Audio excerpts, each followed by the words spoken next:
नोंद करण्यात आला त्याचं कारण?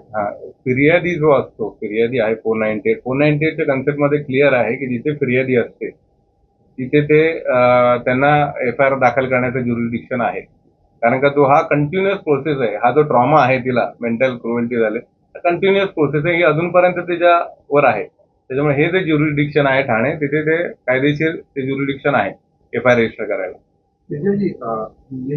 पत्र आहेत का? हे अजामीन पत्र आहेत, नॉन बेलेबल ऑफेन्स आहेत. आता जे नवीन सेक्शन आहे 35(3) जे आहे म्हणतात की 7 वर्षाच्या आत असेल तर शक्यतो नोटीस द्यावी, अटक करू नये त्याच्यामध्ये, म्हणजे अटक करू नये, पण त्याला बंदी नाही अटक करण्यासाठी. एखादं हिनियस क्राईम असेल, हा हिनियस क्राईम आणि अंधश्रद्धा हे खूप सिरियस आहे.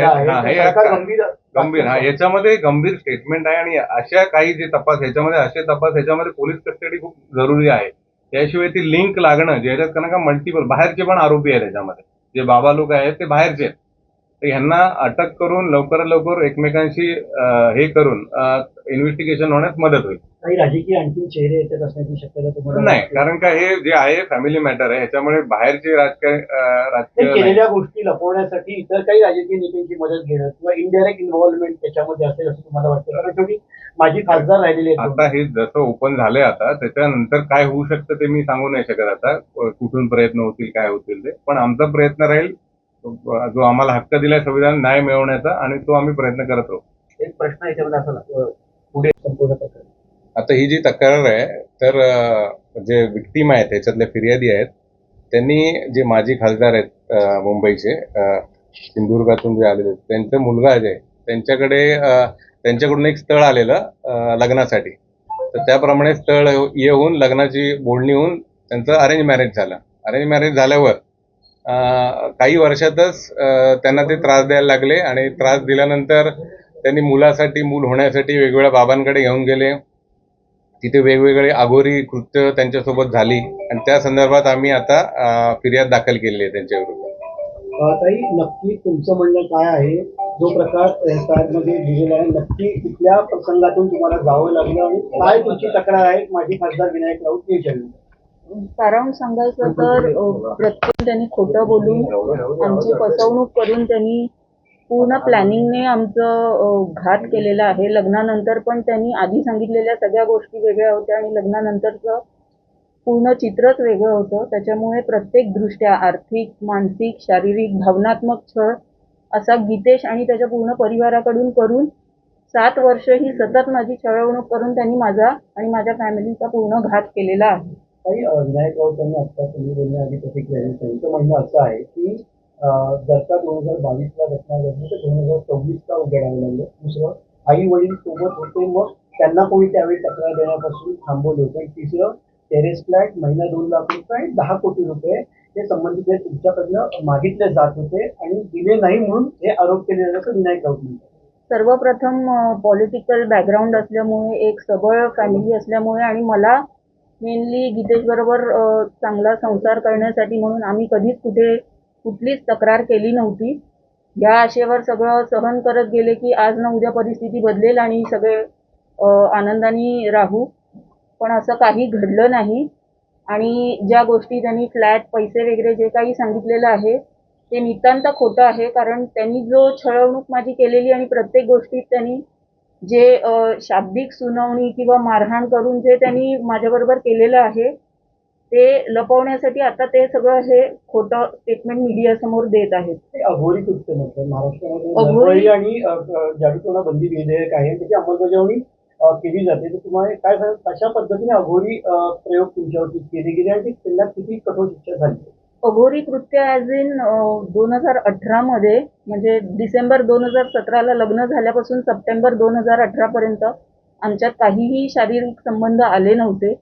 त्याच्यासाठी आमच्या फॅमिलीजनी बसून बोलणी केली आणि असं ठरलं होतं की गणपतीवरून आल्यानंतर या गोष्टीवर काम करायला सुरू करू. पण गणपतीवरून आल्यानंतरच एक थोडक्यात अशी घाबरण्याची घटना झाली, ज्याला त्यांनी असं अघोरी सगळ्या ह्याचं इलाजांचं स्वरूप दिलं की ते अक्षरशः सप्टेंबर 2018 पासून 22 सालापर्यंत ते त्यांनी सुरू ठेवलं, ज्याच्यात हे अघोरी कृत्य प्लस माझं मेडिकल ट्रीटमेंट्स ज्या त्यांनी केल्या, हायपोथायरॉइड असूनही त्यांनी मला जे अँटी डिप्रेसंट्स वगैरे दिले, त्याच्यामुळे मला सर्वोपरीने त्यांनी प्रचंड त्रास दिलेला आहे. अघोरी कृत्य काय केलं जसं सांगता येईल पार्श्वभूमी राजकीय आहे, काय अघोरी कृत्य केलं त्यांनी?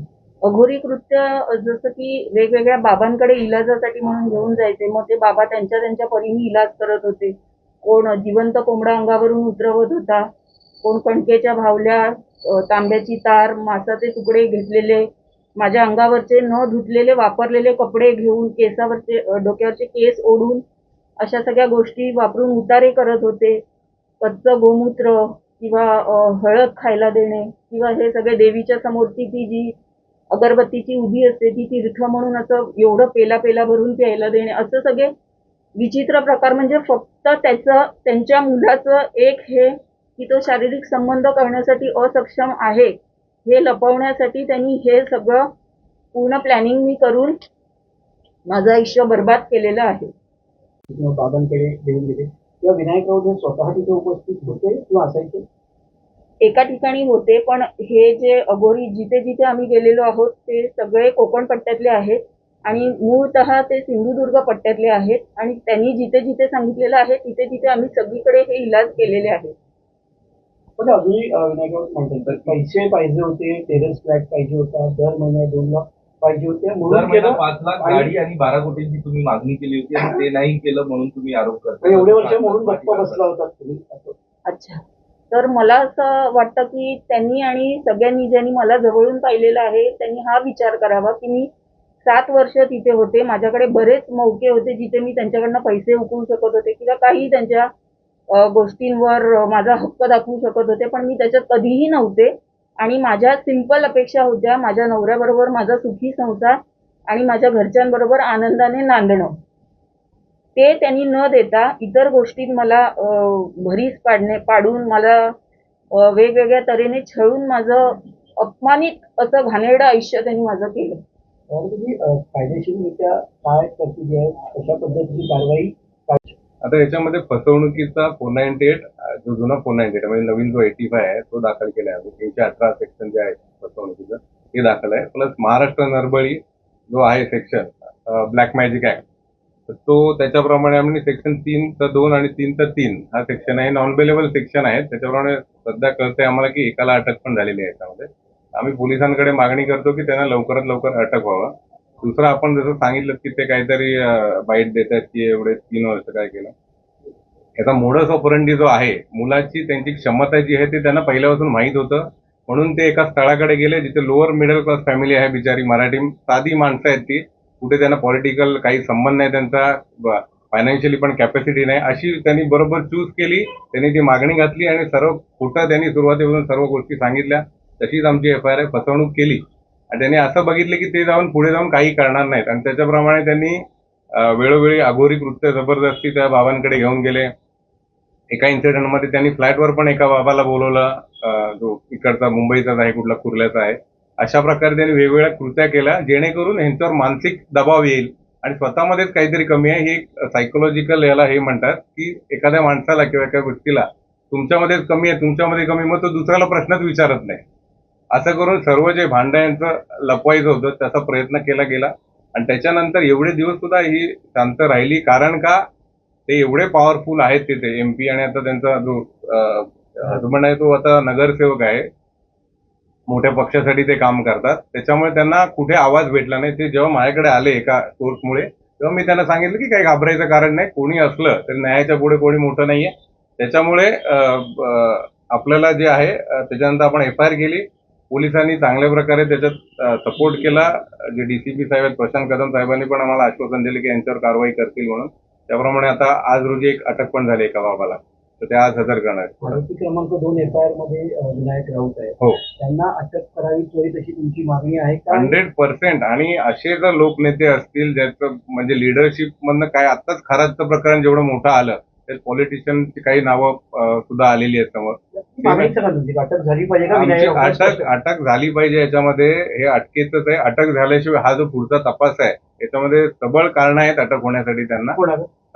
विनायक राऊत असतील की पूर्ण फॅमिली जे आरोपी आहेत त्याच्यात 7-8 आरोपी जे आहेत त्या सगळ्यांना अटक होण्याची गरज आहे. त्याशिवाय तपास पूर्णपणे होऊ नाही शकत त्याच्यात. राजकीय दबाव आहे जसं काही म्हणाले तसं राजकीय दबाव असल्यामुळे अडचणी येतील का? कारण माझी खासदार आहे. आता संविधानामध्ये तर इंडिपेंडेंटली पोलीस चौकशी करतात, त्यांनी आम्हाला आश्वास दिलाय, पण ते जर मोठी लोक असतात तर तसा दबाव त्यांच्यावर येऊ शकतो. माझं मीडियाच्या माध्यमातून मीडियाच्या लोकांना पण आहे की यांचं जे विक्टीम आहे ज्या यांचं म्हणणं आणि यांना न्याय मिळवून देण्यासाठी प्रयत्न करावे. तर या संपूर्ण राहिले वजन आहे शिवसेनेमध्ये राजकीय दबाव तुमच्यावरती कशा प्रकारचा होता आणि किती राजकीय कुठल्या दुसऱ्या नेत्यांचा हस्तक्षेप होता का दबाव टाकण्यामध्ये पक्षाचा? राजकीय दबाव तर तसं तो जास्ती असण्यापेक्षा जो एक मेंटल ट्रॉमा मला दिला जात होता, एक घरच्यांकडून जे प्रेशराईज केलं जात होतं, जसं नवरा मला मारहाण करून बोललेला आहे की माझ्या वडिलांनी 2 करोड रुपये इलेक्शनसाठी लावलेले आहे, तुझ्यामुळे त्यांच्या इमेजला जर धक्का गेला तर म्हणजे तू बघ तुझं मी काय करीन, असं सगळं म्हणजे इतकी त्याची विकृत वागणूक त्यांनी देऊन मला जे एक सर्टन असं ट्रॅप मोडमध्ये ठेवलेलं आहे की नॉर्मल लाईफ हे माझ्यासाठी नव्हतंच कधी. तो त्याच्यावरनं तुम्ही कल्पना करू शकता की काय ट्रॉमा त्यांनी मला या 7 वर्षात दिलेला आहे. विनायक राऊतांची भूमिका कशी असेल? त्यांचं वागणं कसं होतं आणि किती या गुन्ह्यात गंभीर सहभाग त्यांचा आहे? स्पष्टच सांगायचं तर विनायक राऊत हे त्यांच्या दुसऱ्या पत्नीबरोबर आणि मुलीबरोबर दुसऱ्या घरात राहतात. आम्ही ह्या घरी राहतो जे झोपडपट्टीत आहे आणि आम्हाला लग्नाच्या बोलणींपासून आम्हाला कधीही सांगण्यात आलं नव्हतं की दुसरं घर हे झोपडपट्टीत आहे. आणि विनायक राऊत हे नवरात्रीच्या घट बसतो त्या दिवशी आणि घट उठतो म्हणजे दसऱ्याच्या दिवशी फक्त त्याच 2 दिवशी आमच्या घरी यायचे. इतर वेळी ते कधीही आमच्या घरी आले नाहीत आणि ते फोनवरनं मला अमुक गोष्ट कर, तू ही जबाबदारी घ्यायला पाहिजे, तू तू ती जबाबदारी घ्यायला पाहिजे. पण त्यांनी त्यांच्या मुलाला त्यांच्या बायकोला कुठलीही गोष्ट समजावून सांगितली नाही आणि ते फोरफ्रंटवर कधी आले नाही, ज्याच्यामुळे यांचा दोघांचा अजून राग आणि ते सगळं फ्रस्ट्रेशन आपण बोलू शकतो ते त्यांनी माझ्यावर अजून व्यक्त केलं. एक कुटुंब प्रमुख म्हणून जसं माझ्या सासऱ्यांनी हे सगळं सांगायला पाहिजे होतं त्या दोघांना, ते त्यांनी कधीही केलेलं नाही.